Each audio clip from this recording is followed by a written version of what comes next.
Olá, bom dia. Seja bem-vindo a mais uma aula de biologia. Vamos dar continuidade aos nossos estudos, né, voltado para biomoléculas. Agora vamos estar estudando sobre a característica do DNA em si, tá? Bom, vimos anteriormente carboidrato, depois lipídios, proteínas e depois vitaminas. Uma dessas biomoléculas tem a sua função essencial no mecanismo celular, tá? Então já foi falado, agora vamos estar trabalhando e falando um pouco sobre o material genético. Para estar falando sobre o material genético, né, sobre a genética em si, é muito importante que seja feito um levantamento histórico para entendermos como que foi produzido o conhecimento até então, adquirido por nós, tá? Que a gente tem na literatura, seja na sua apostila, tá? Ou seja, ela que esteja em algum banco de dados científico, né? Como artigo científico também. Bom, deixa eu achar certinho aqui, achei, tá?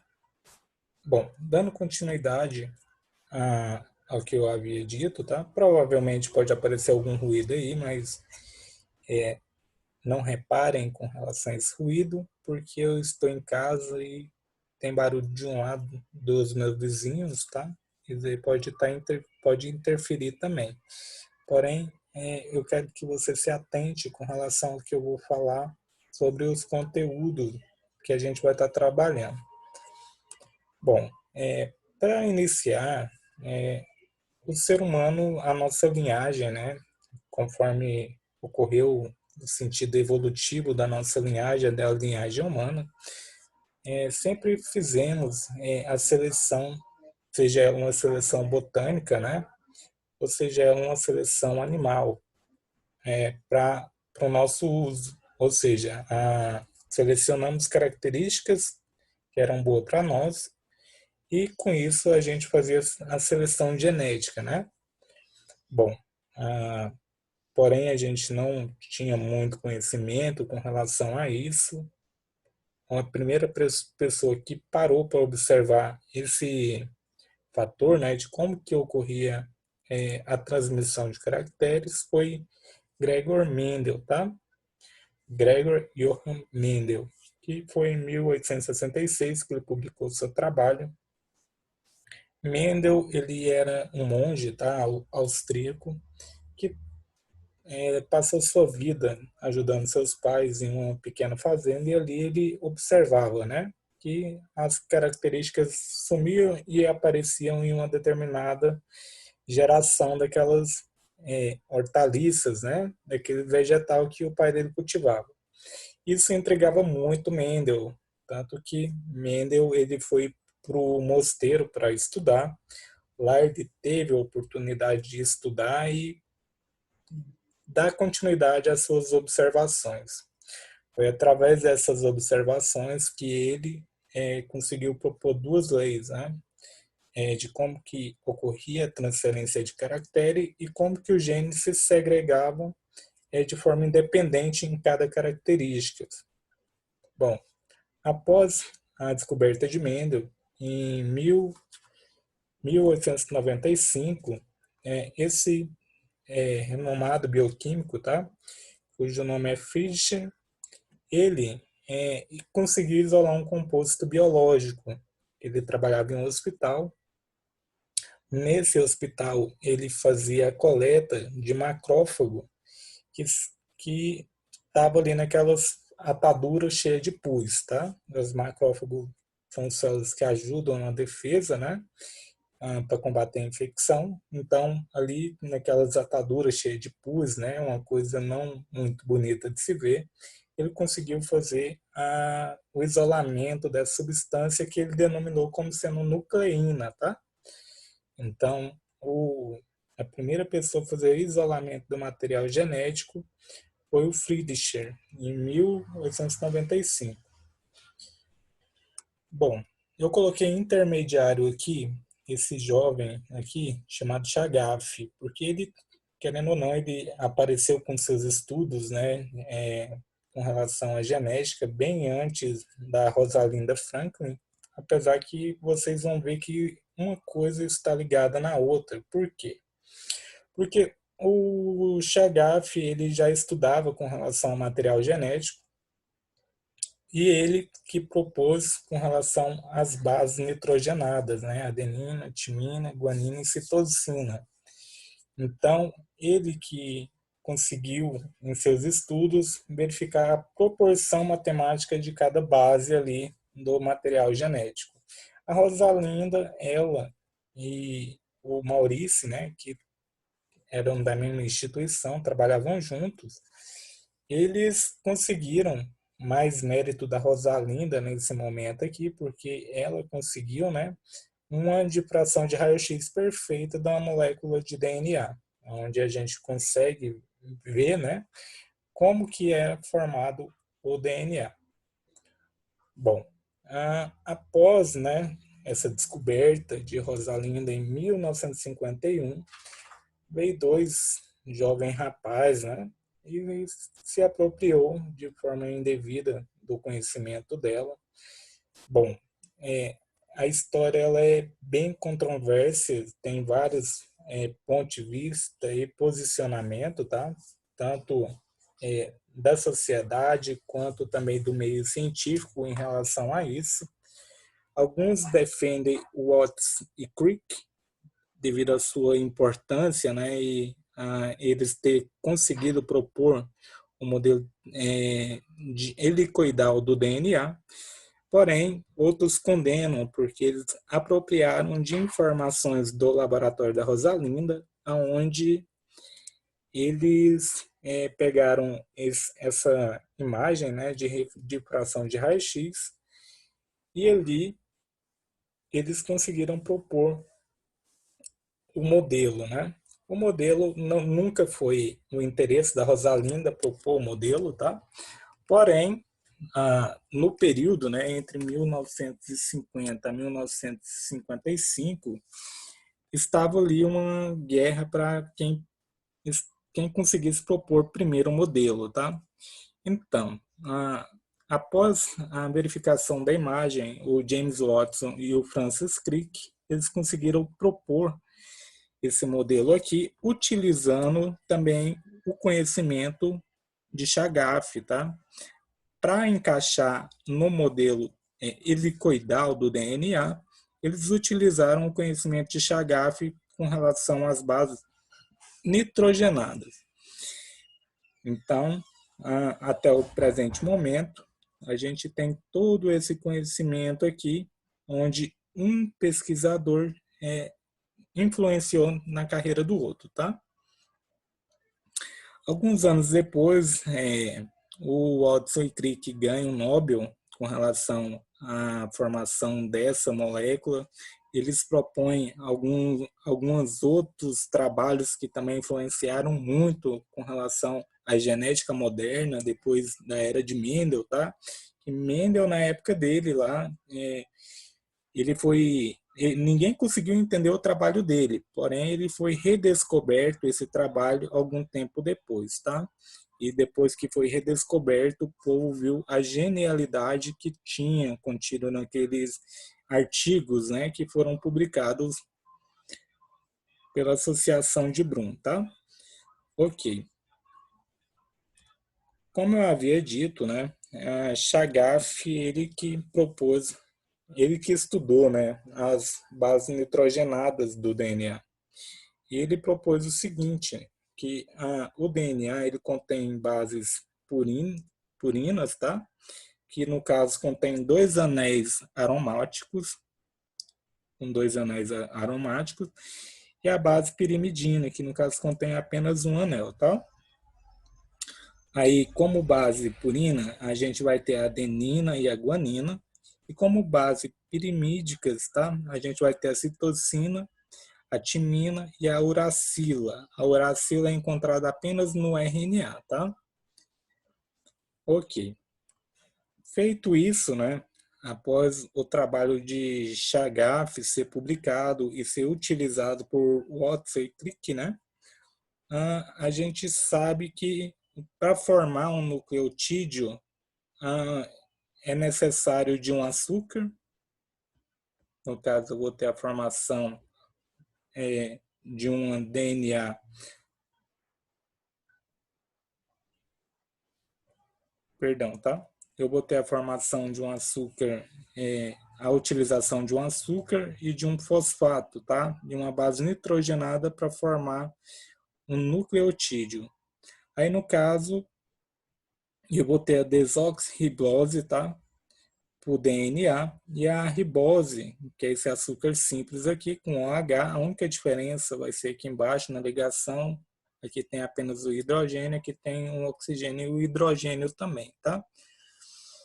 E aqui a gente tem a composição, como que fica, né? A gente vai ter uma base nitrogenada ligado a uma ribose, que é um açúcar simples, e um grupamento fosfato. Isso daqui vai formar um nucleotídeo. Esse nucleotídeo ele se liga a outro nucleotídeo utilizando pontes, tá? Então, essas pontes que ajudam a fazer esse pareamento. Bom, como que ocorre o pareamento dessas bases, né? A gente já sabe como que é formado o nucleotídeo, que eu preciso de um açúcar simples, né? Eu vou precisar de um açúcar simples, eu vou ter um grupamento fosfato e eu também vou ter uma base nitrogenada, né? Ok. Cada um desses componentes aqui, eles vão se ligar através de pontes de hidrogênio. Reparem aqui esses pontinhos, tá? E cada par de base vai se corresponder. Então, eu vou ter aqui adenina com a timina, a citosina com a guanina, a uracila com adenina. No caso aqui eu vou ter um RNA, tá? Aqui é um complemento de RNA. Por quê? Aqui em cima eu tenho um DNA, embaixo eu tenho uma fita de RNA, porque ele está substituindo a timina por uma adenina, por uma uracila, tá? Então, assim que vai acontecer o pareamento, tanto no RNA quanto no DNA. Bom, o DNA, ele possui três formas distintas, tá? Eu vou ter a forma B, que é a forma mais comum de ser usado, de ser encontrado. Eu vou ter a forma A e a forma Z. Então, eu posso encontrar a estrutura do DNA nessas três formas, tá? Sendo ela uma forma normal, natural, ou seja, ela desnaturado, tá? Que é a forma C, que é a forma que a gente encontra no teste de DNA, que a gente desnatura o material genético. Bom, o RNA, eu posso ter inúmeros RNA diferentes. Na estrutura do RNA, ele é produzido a partir de uma fita, né, do material genético, que é o DNA. O DNA vai me fornecer a informação para a produção, seja ele de um mensageiro, que é um mRNA, de um transportador, ou seja ele um ribossomo, que esses três aqui é essencial para o ciclo de produção de proteínas que vimos anteriormente, tá? Bom, replicação do material genético é bem simples. Eu vou ter uma fita de DNA, né, uma dupla fita de DNA, onde eu vou ter a replicação. Esse material ele tem que se replicar para fazer a síntese acontecer. Essa síntese, após de replicar o material genético, eu vou ter o período de transcrição, ao qual eu vou pegar essa informação e vou transcrever em um mRNA, que é um RNA mensageiro. Esse processo é dentro da célula, tá? Não é fora da célula. E depois eu vou ter uma produção, que é a tradução, que eu vou ter o momento de produção de proteína. No caso, aqui na transcrição, vocês estão vendo uma seta reversa, né, que é de RNA para DNA. Esse procedimento aqui, ele se chama transcrição reversa, ao qual é utilizado por vírus, tá? Retrovírus. E alguns exemplos é o vírus o HIV, o influenza também, que é o vírus da gripe, e hoje, atualmente, temos o SARS-CoV-2, né, que é um vírus de RNA também, que utiliza essa via. Bom, mas como que ocorre essa transcrição reversa? Bom, sabemos que o vírus, né, ele tem um envelope proteico, onde ele também vai ter receptores que vão se ligar a receptores da célula-alvo, né? Lá dentro desse receptáculo proteico, né, que a gente vai ter algumas proteínas, um complexo de polimerase. Essas polimerases ficam junto com o RNA lá dentro, porque elas que vão ajudar a fazer a transcrição do RNA para o DNA dentro do hospedeiro, tá? Dentro da célula alvo ali. Como que vai acontecer? O indivíduo, o animal, ele vai se contaminar, né, com o vírus vai entrar na corrente sanguínea, vai chegar até a célula-alvo ali e se ligar ao receptor. Se ligando ao receptor, o envelope proteico de dentro ele vai ser liberado no citossol, né, ele penetra para dentro. Ali dentro ali, ele se rompe e fica o RNA. O RNA ali ele vai ser transcrito através daquela polimerase, que é uma enzima, tá? Que é a polimerase DNA, RNA dirigida, que vai fazer essa transcrição reversa aí. Feito essa transcrição reversa, o material genético ele vai ser incorporado em forma no DNA do hospedeiro, tá? Da célula hospedeira, e ali ocorre a transcrição normal viral, tá? Feita essa transcrição viral do material genético da célula hospedeiro, vou ter ali novos RNAs liberados, né, no citossol, e o vírus ele vai utilizar a própria membrana proteica dessa célula para fazer o envelopamento ali. Envelopou, esse vírus vai sair com parte do genoma do hospedeiro. Esse genoma do hospedeiro facilita a infecção de novas células, tá? Que é praticamente o que a gente vai ver nessa imagem aqui. Bom, após eu ter feito a transcrição, período de transcrição, né? Depois de fazer o período de transcrição, tem um RNA. Ele vai ser sintetizado a fita de DNA. Reparem, a polimerase ela se sintetiza uma fita e depois ela volta fazendo seu complemento.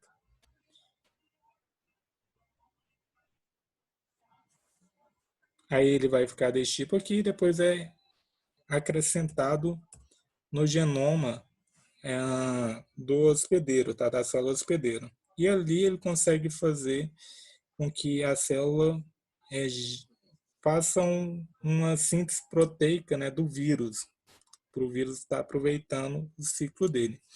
E no caso ele pode ficar no ciclo lítico ou lisogênico, dependendo de qual for a situação, tá? Porém, eu não vou entrar nesse assunto, que é um assunto complementar para outra aula.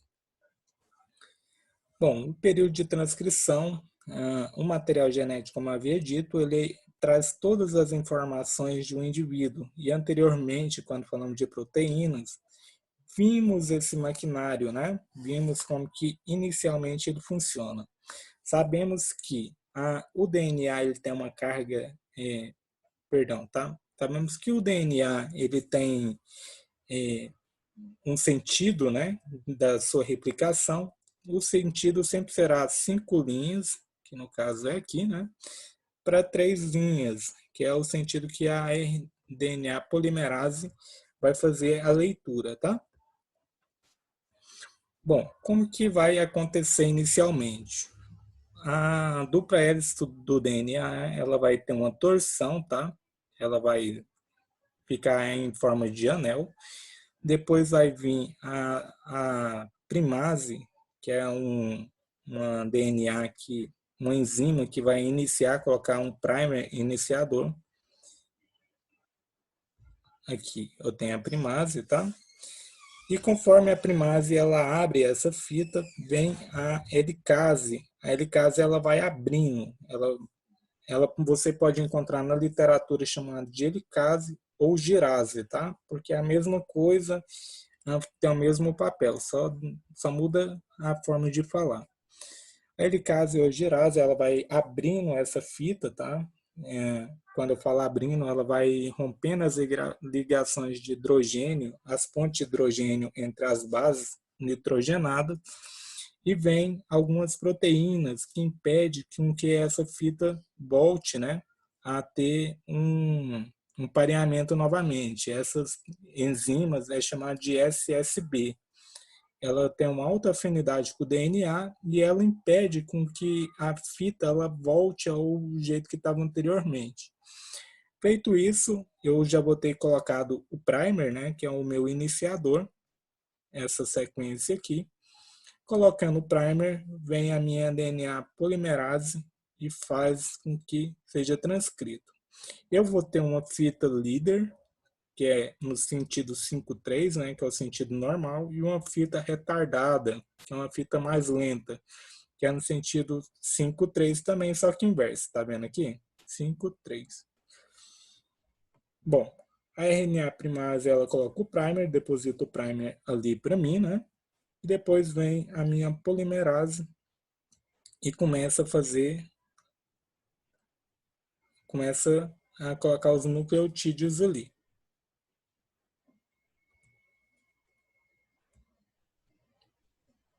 Vai ser basicamente isso que vai acontecer. Ela começa a depositar, né, o nucleotídeo correspondente e fazendo a síntese do RNA mensageiro. Então, em algum momento, eu vou ter um fragmento que será chamado de fragmento de Okazaki, principalmente na fita atrasada, tá? Essa fita atrasada, ela gera esse fragmento, aonde depois eu vou ter que utilizar uma proteína chamada de ligase, tá? Essa proteína ligase, ela vem aqui e liga esse fragmento. Ela faz exatamente isso daqui. Vou voltar aqui para vocês verem.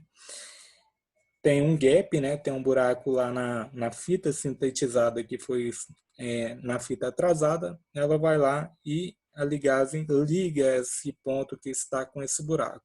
Depois disso, está pronto ali o meu RNA mensageiro. Bom, essa foi a transcrição, como que ocorre a transcrição do material genético. Bom, outra coisa que eu esqueci de falar, que nesse momento, as enzimas, né, tem que ser bastante precisa para não ter erro. Qualquer erro em algum par de base aqui pode ocasionar uma mutação. E essa mutação ela pode ocasionar uma proteína defeituosa no final, pode ocasionar uma proteína inativada que não terá uma função. Então é muito importante que tenha o mínimo de erro, tá? Por isso tem uma polimerase que é utilizada, que ela tem a capacidade de revisar isso tudo. Então ela vai acrescentando, né, a polimerase tipo 3. A polimerase, ela, além de acrescentar os nucleotídeos, né, igual havíamos visto anteriormente, ela também faz a revisão. Qualquer par de base colocado errado, ela mesmo faz a remoção e corrige, tá? Para que no final do processo não tenha nenhum erro ocasionado devido à transcrição. Bom, na transcrição, no final dela, eu vou ter um RNA mensageiro. Esse RNA mensageiro irá para o citossol, né? Ela será transportado para o citossol ali. Mas antes dele ir para o citossol, eu tenho que colocar um grupamento amino. Cadê a setinha, tá? Um grupamento amino e uma carboxila aqui, tá? A gente denomina de capacete, coloca.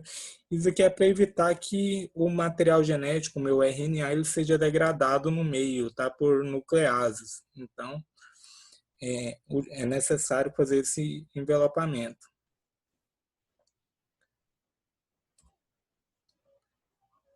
Bom, na tradução é muito simples como que vai acontecer. Eu tenho o meu material genético ele vai ser levado, né, para o lado de fora do núcleo.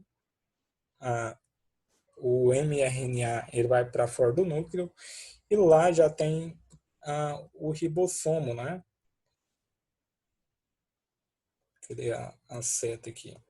Bom, eu botei o ribossomo. O ribossomo ele é formado por duas subunidades, tá? Então, eu vou ter uma subunidade e depois eu vou ter a outra que vai complementar. Assim que essa subunidade ela se liga no meu mensageiro, que é o meu RNA mensageiro, eu vou ter o meu transportador fazendo a leitura. Como na aula anterior, né, a aula de vitaminas, a gente aprendeu a fazer a interpretação que o meu transportador faz lá no ribossomo. Ele vai fazer o seguinte, ele vai ler o par de base e vai identificar qual que vai ser o aminoácido que será colocado ali. Feito isso, ele vai vir um outro transportador, identifico a próxima sequência, próximo aminoácido e libera, né? E assim sucessivamente, fazendo com que a fita ande, né? Que a fita seja siga uma sequência. Ela começa a andar e fazendo a leitura da informação do mRNA. Bom, aqui a gente tem uma pequena síntese acontecendo, né? Eu mostro para vocês como que ocorre de forma simultânea. A gente tem vários ribossomos nessas imagens aqui, fazendo a síntese proteica ali. Ele já faz, libera para o meio. Fez, libera para o meio. Então, é assim que é feito essa síntese, tá? Bom, a partir do momento, igual a proteína já está ativa aqui, né? Então, vai ser o seguinte, ocorre, né, no núcleo ali a liberação do material genético, a leitura dele. O material genético se replica, depois vem enzimas que fazem a leitura, né, a abertura dessa fita. Essa fita ela é transcrita para um mensageiro, né? Essa informação passa para um mensageiro. O mensageiro ele recebe uma proteção aqui no lado interno do núcleo, sai para o lado de fora. Lá do lado de fora já tem ribossomos, né? Que irão fazer a leitura dessa sequência. Fez a leitura, vem o meu transportador com aminoácido, faz a leitura ali dentro do ribossomo, ocorre a liberação. Ok, liberou a minha proteína, né? Como a gente sabe, a proteína ela pode ter uma função enzimática, né? Então, eu tendo a liberação dessa enzima, ela vai atuar na via precursora, fazendo uma liberação de um pigmento. Então, vamos falar que ele atua sobre os lipídios carotenoides ali, né? A produção de carotenoides. Então, a gente viu como que acontece e qual que é a função do material genético até então.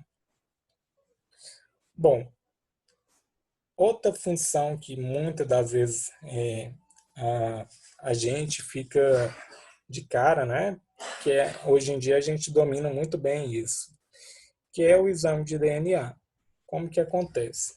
O exame de DNA eu vou ter uma quantidade de material biológico da pessoa que eu quero fazer esse teste. Esse material biológico, né, como eu vou estar utilizando células mononucleadas e eu preciso do material genético que está lá dentro, eu preciso lisar elas, tá? A lise é um processo celular onde ocorre a degradação da membrana celular para ter o extravasamento tanto de proteínas quanto de material genético. Eu coloco a lise, deixo por alguns minutos, depois levo para uma centrífuga, que é uma máquina que faz com que esse material gire a uma determinada rotação por segundos, tá? Que é muito rápido por sinal. Após isso, esse material vai acontecer a separação tanto das proteínas no líquido, né, quanto o material genético, que geralmente fica mais embaixo, devido a sua concentração. Feito isso, feito essa separação, faz a remoção, né, das proteínas, porque as proteínas não é interessante para a gente nesse momento, tá? Se fosse algum exame voltado para alguma patologia, pode ser que utilizasse essas proteínas. Porém, como quer fazer o exame de DNA, faz a remoção, né, para purificar esse material genético. Ok, para fazer esse processo de purificação, a gente passa no etanol, limpa esse material genético, leva novamente na centrífuga, limpou, retira esse álcool, coloca outro álcool 70, que vai ajudar na desnaturação do material genético, e no final a gente vai ter um material purificado, tá? Esse material purificado será pipetado pelo pesquisador ou pela pessoa que está ali fazendo o teste, né? Vai ser transferido para uma máquina que a gente denomina como PCR, que atualmente está sendo bem falado, né? Que os testes para o SARS-CoV-2, para a Covid-19, é utilizado a PCR para fazer a amplificação do material genético. Como que vai acontecer? A partir do momento que eu coloco esse material genético aqui dentro, ele é exposto a uma grande temperatura. Então, a cada ciclo, esse material meu ele vai duplicar a quantidade de cópias, tá? Então, ele vai duplicando, duplicando, duplicando. Levando em consideração que eu vou ter que colocar também primers nessa solução, tá? Não é apenas o DNA, eu vou ter o primer, eu vou ter uma solução de magnésio, eu vou ter nucleotídeos também. Nucleotídeos é os nossos tijolinhos, né? Então, é necessário que tenha o nucleotídeo. Eu vou ter uma enzima que ela é catalisadora, ela chama taquipolimerase. Ela é uma enzima que ela não desnatura com alta temperatura. A gente viu que as enzimas chegam numa determinada temperatura, ela perde essa função. A taquipolimerase não. E a gente vai ter uma água sem íons, tá? Uma água miliquê ali para completar esse líquido aqui. Feito isso, no final eu vou ter a quantidade de material genético que será necessário.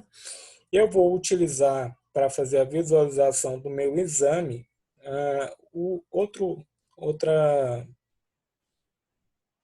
outro experimento chamado eletroforese em gel de agarose, tá? No caso aqui, ele está me informando que é a 2% de agarose. A agarose, ela assimila uma gelatina, onde essa gelatina ela vai formar poros microscópicos, bem pequenininho mesmo, ao qual o DNA ele vai correr dentro desse poro. Bom, eu vou utilizar também um coreto que vai intercalar nas bases para fazer a visualização. Pode ser brometo ou algum outro corante que faça que intercale no material genético. Eu pego o meu DNA, que saiu da PCR, eu vou pipetar em um gel, tá? Esse aqui é o gel. Nele a gente coloca essa pequena parte aqui que chama de pente, tá? Nesse pente aqui, eu faço a remoção dele, vai ficar pequenos poços aqui. Vem um pesquisador com material genético já descrito, né? Ele já está identificado e ele faz um controle para saber qual material que está correndo, para ele no final saber fazer a interpretação. Ele vai colocar um controle aqui na lateral, onde ele vai saber a quantidade de pares de base em cada sequência ali. Bom, feito isso, ele coloca para correr. Depois do procedimento que foi feito, o material genético ele vai ficar com uma característica negativa, tá? Então, ele vai correr do polo negativo para o polo positivo. Bom, no final de todo esse procedimento, cerca de 2 horas mais ou menos, esse material ele pode ser levado a uma luz, tá? Para ser feito a fotografia em câmera escura. Bom, como eu havia dito, aqui eu tenho o meu ladder, né? Que é o meu controle de par de base, para saber quantos par de base que tem. Ou também eu posso colocar o material ao qual geralmente é somente o controle do lado de cá mesmo. O material biológico que eu quero saber, eu posso incluir o primeiro aqui, né? E depois eu faço toda a visualização para ver qual material que é. Bom, um exemplo, né, de exame de DNA, a gente tem o exame de paternidade. Bom, como que funciona, né? Sabemos que a formação gamética, tanto do indivíduo, né, o homem contribui com 50% na hora do gameta, porque tem a meiose, e a mãe ela também tem a meiose no ovário, que também contribui com 50% do genoma da criança. Bom, então a criança ela vai ter em algum determinado momento características similares à da mãe biológica, quanto do pai biológico. Então vamos fazer uma leitura aqui desse exame, tá? Imagina que isso aqui foi corrido no eletroforese, foi corado, né, e depois tirada a foto em câmera escura. Então vai aparecer assim para mim. Aqui é o bandeamento, a quantidade de bandas, tá? Quanto mais rápido correr, menor será o nucleotídeo, tá? Será o par de base colocado aqui. Quanto mais devagar romper, será o par de base maior. Bom, aqui a gente observa similaridade no exame da mãe quanto do filho, né? A gente tem sequências de pares de base iguais, vocês conseguem visualizar aí. Eu tenho sequências similares aqui e eu também tenho sequências que tem no filho e não tem na mãe. Bom, mas eu quero saber no teste de paternidade não sobre a mãe, mas sim sobre o pai, né? Quem que é o pai desse indivíduo? Então a gente pode fazer a mesma leitura lá, tá? Eu vou ter o homem, um suspeito A, um suspeito B, né? Eu coleto o material genético desses dois e faço a leitura também juntos, né? Então eu posso verificar. Esse homem aqui, os pares de base dele não correspondem com o par de base da criança. Aqui eu tenho dois pares de base similares em cima, né? Aqui eu já não tenho, não está batendo junto. Então, provavelmente o pai A não é o correspondente. Vamos ver o B, então? Bom, a primeira sequência de pares de base também não bate com o da criança, porém a segunda sequência já bate, tem uma sequência igual. Concordam comigo? Bom, vamos ver a terceira sequência? Ó, a terceira sequência também está batendo igual. Bom, vamos ver a quarta sequência. Essa quarta sequência já não bate igual. A quinta sequência também não, porém a sexta sequência de pares de base já está igual. Então, no exame de DNA, eu vou inferir que o pai da criança é o homem B, porque ele compartilha características com a criança. A criança tem as mesmas características, tá? Ok. Isso daí é o teste de paternidade. A gente já conseguiu identificar como que vai ser feito, né? A gente pode usar também para desvendar um crime, né? Eu tenho uma vítima, onde essa vítima aqui, ela chegou a falecer, né? Foi morta. Porém, no local do crime, o meu perito, né? O meu geneticista forense, ele consegue coletar um material biológico ali. Bom, esse material biológico vai ser utilizado como prova de crime. Bom, esse material ele não vai corresponder à vítima, porque é totalmente diferente, e ele vai corresponder somente ao culpado mesmo. Então, a gente faz novamente aquela verificação. Tem suspeito 1, suspeito 2, suspeito 3. Esse suspeito 1, a gente vai jogar, né, com relação aos pares de base corrido pela prova ali de crime. A primeiro par de base não corresponde, o segundo também não, né? O terceiro tem uma similaridade, concorda comigo? O terceiro está igual, o quarto não está igual, o quinto também não está igual. O primeiro suspeito tem uma quantidade maior, né, de par de base aqui. O sexto também não. Então, a gente vê, ó, aqui já tem outro igual. Bom, vamos ver os outros. Bom, o suspeito 2, ele se assimila muito com o suspeito 1, mas não se assimila com a prova do crime, né? O suspeito 2 também é a segunda banda, né? Não corresponde. A terceira banda também não. A quarta também não. A quinta se assimila um pouco, né? A quinta se assimila um pouco. A sexta não bate. A sétima também não. A oitava também não. Provavelmente o indivíduo 1 e o indivíduo 2 não será o culpado. Vamos ver o indivíduo 3. Bom, no indivíduo 3, a primeira banda já bate com relação à minha prova de crime, né? O meu material biológico encontrado no crime. Bom, a segunda também está batendo. A segunda já bate, a terceira bate também, a quarta bate, a quinta e a sexta também bate, a sétima também está batendo, a oitava está batendo e a nona também está batendo. Ou seja, esse material é similar a esse material. Então, o geneticista forense ele vai pegar esse resultado, né? Vai passar para o delegado ali que está investigando esse crime e vai falar, ó, com 100% de exatidão, eu tenho o indivíduo 3 como sendo compatível ao material de crime encontrado no local. Então, essa prova aqui gerada pelo exame de DNA vai incriminar esse indivíduo aqui, tá? Fornecendo provas o suficiente para ele ser preso. Com relação a essa aula, eu quero que vocês façam a atividade que foi proposta tanto no Google Classroom quanto também no WhatsApp, tá? Qualquer dúvida, eu vou estar aqui para estar tirando essas dúvidas. Não se esqueça que agora, nesse novo horário, as atividades têm que ser feitas e entregues na mesma aula, tá? Ou pelo menos iniciado na mesma aula.